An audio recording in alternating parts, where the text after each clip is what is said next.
dic Guillem, soc el veterinari de la Federació Catalana de Caça i us adreço aquest vídeo de cara a... Hem començat la temporada de recollida de perdius, de repoblació, i us volia donar uns consells.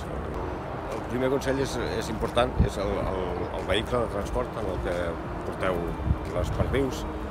Hauria d'estar adaptat, més o menys adaptat, han d'anar prou ventilades. Compteu que és un gran estrès per elles el fet de capturar-les, porten un mes a volador, tenen 9 setmanes, i el fet de capturar-les i posar-les en caixes i transportar-les és un estrès. Això redueix la seva... els pot crear una certa immunodeficiència, o sigui, facilita les malalties al moment d'entrada al volador.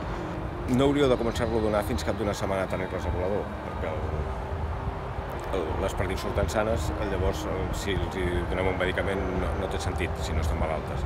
Hem d'esperar, sempre hi ha possibilitats que al vostre volador hi hagi alguna malaltia o us trobin alguna malaltia, llavors és bo esperar una setmana a donar aquest pinso, que seria un tractament de 7 dies que les lliuraria d'aquestes possibles malalties.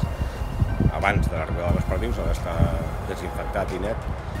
L'hauríeu de preparar 3 mesos abans si pot ser, però si no pot ser, doncs és llaurar el terreny amb sulfat de ferro, que evita molt la càrrega parasitària, i una segona llaurada amb calç viu.